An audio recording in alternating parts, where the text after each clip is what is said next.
latest as you are taking a live look at the Lebanon-Israel border right here, as we do continue to follow the very latest out of the Middle East. Earlier today, Iran warned the U.S. to keep its military forces out of Israel.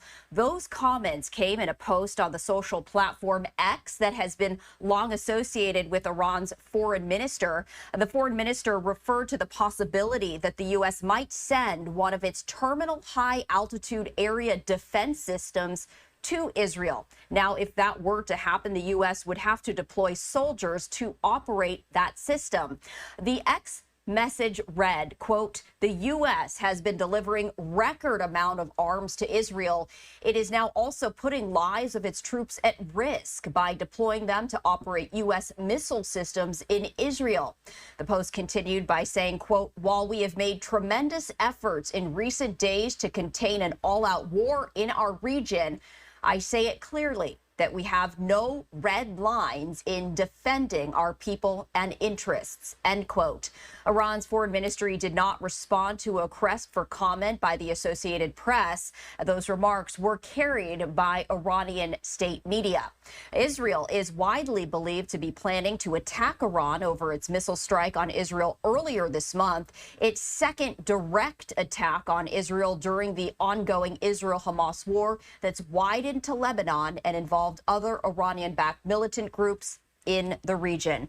To speak more on this, I do want to bring in Jonathan Rue, who is the Director of Foreign Policy at JINSA. And Jonathan, thank you for taking the time to speak with us here on Live Now from Fox. Thank you, as always, for having me. I do want to get to the very latest in Gaza between Israel and Hamas, but I wanted to get to the comments that were made on the foreign minister's social media page on the social media platform X. What do you make of that, with Iran warning the U.S. to keep military forces out of Israel?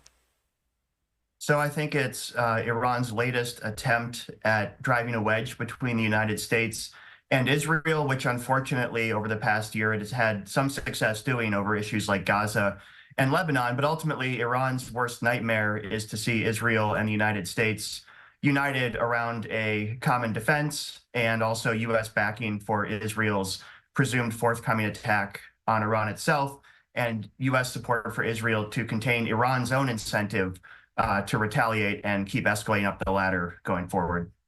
There have been some friction and some fragmentation between the U.S. and Israel relations. But when it comes to providing this defense system, how likely is it that the United States would deploy this defense system and with it military forces to Israel? So I think it's certainly likely now in a way that was probably inconceivable before last October 7th.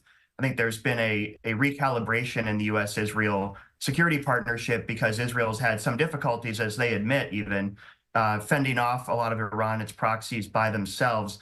I would just note that this proposed THAAD deployment of air defenses to Israel is something that has been planned out with U.S. Central Command and is largely made possible because Israel was transferred to U.S. Central Command about 3 or 4 years ago to reflect this changing relationship between the United States and Israel, and also, I think, Israel's ability to be a lead security provider for the region. And this is part of what comes with that is U.S. support to help blunt and hopefully even deter future Iranian attacks. And it's interesting because, as we mentioned right here, Iran has directly attacked Israel twice, of course, using its proxies such as Hezbollah, Hamas, the Houthi rebels to really carry out some of those other attacks. But as we take a look at this ramping up of attacks from Iran directly and talking now, that social media post talking about trying to, quote unquote, avoid an all-out war, what does that landscape look like as we take a look ahead? So I think, look, Iran's attack on October 1st was clearly a more capable one than they launched last April. That being said, I think Iran would have liked to avoid being in this situation, not out of the goodness of their hearts, but because they're watching their primary proxy, Hezbollah, start to buckle under real serious and effective Israeli military pressure and also the potential that Israeli military pressure will now serve U.S. diplomatic goals, which include getting Hezbollah to step down and stop this war and pull back from the border. I think more broadly, we've seen this, frankly, incredibly public debate and conversation between the United States and Israel over Israel's next moves, largely driven by U.S. concerns to avoid escalation in the region, which, however well-intentioned as a good goal, advertising that desire to avoid escalation by anyone in any regard is something the U.S. has been doing for a year now, and it hasn't really borne serious results. So I think this is sort of a sharpening learning curve for the United States now that Iran increasingly, and frankly for the first time ever, openly talks about throwing its weight around the region, potentially getting involved directly in the Israel-Hezbollah conflict, and then, of course, in the background, sending not so subtle signals that they may move forward and try to complete a nuclear weapon.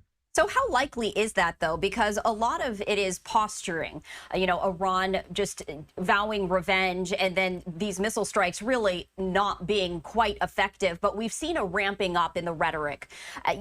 Are they actually, from your perspective and your expertise, do you think it's realistic to actually, that they would carry out their threats?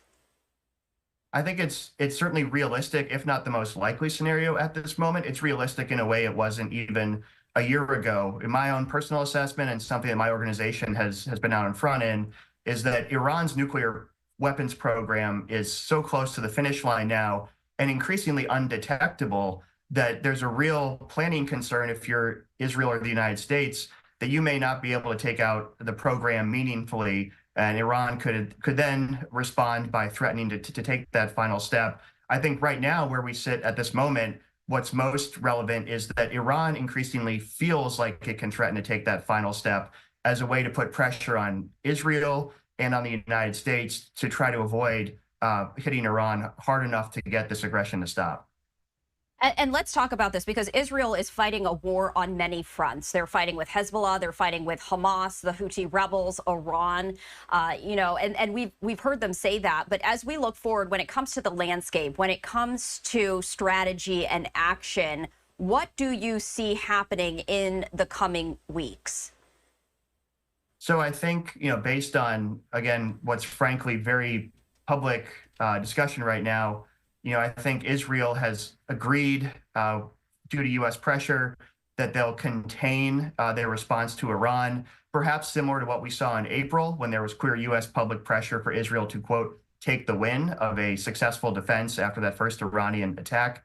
My expectation is that Israel will try to hit Iran hard, intensively, but also keep the scope of targets relatively narrow, to not include the nuclear sites, potentially not include oil sites as well, specifically because that is what is driving U.S. concerns about an all-out conflict spiral in the region. Jonathan, I also want to ask you about the conflict with Hamas happening right now in Tel Aviv, Israel. We're hearing from families whose loved ones are still being held hostage by Hamas. We've heard repeatedly over failed ceasefire negotiations, especially as we see the conflict with Hezbollah and Iran ramp up. And Hamas, of course, a proxy of Iran. How likely is it that a ceasefire deal could be reached, or is that just so far from reality at this point in time? I certainly don't think it's realistic. I don't think it has been for months now. And through no real fault of the United States or Israel, I think ultimately there's been no ceasefire because Hamas refuses to take yes for an answer. They've tentatively agreed to various ceasefire agreements over the months, only to walk it back. But ultimately, Hamas's hopes are not for a ceasefire. Hamas's hopes are for Israel to get dragged into a major multi-front conflict, as you mentioned, with Hezbollah, Iran, the Houthis, long enough to basically pull Hamas's chestnuts out of the fire, so to speak. Because at this point, Hamas, to declare victory, all they need to do is survive. So I think they're going to hold on as long as they can, in the hopes of triggering a multi-front war that they couldn't last October 7th. Jonathan, there's so much to get to because, as we have been speaking about, there are so many different conflicts happening simultaneously, all of them unique from one another, but yet connected as well by Iran. What else can you share with us as we take a look at what's happening currently and what we are anticipating to possibly happen? So I think it will be very indicative on two fronts. One, the nature of Israel's eventual military response to Iran. I think if Israel does go ahead and exceed what I predicted in terms of striking nuclear and/or energy targets, we could see a very serious escalation dynamic in the region because Iran feels those are its best ways to retaliate, either by threatening to complete a nuclear weapon or threatening to shut off the rest of the region's energy supplies. I think if Israel hits Iran's military targets, potentially including its Revolutionary Guards, hard, I think it's then difficult for Iran to turn around and try to launch another round of aggression. Again, because as we mentioned, the only tool they have at hand right now, other than threatening to go nuclear or threatening the region's energy supplies, is to launch another major missile barrage at Israel. But as you mentioned, those have been spectacular, but ultimately ineffective in terms of causing real damage on the ground in Israel. And finally, I would just say it ultimately, I think, the biggest determinant of what comes next in the region is what Hezbollah's next decision is. Do they agree to stop firing and to pull back from the border and ultimately then effectively back down from their demand all along that there be a Gaza ceasefire? Or do they try to hang on, keep this war with Israel going, and ultimately hope that Iran can save them? I think that's the pivot point that will determine a lot of what comes next in the region. Jonathan, we appreciate you taking the time to speak with us here on Live Now from Fox. My pleasure. Thank you for having me.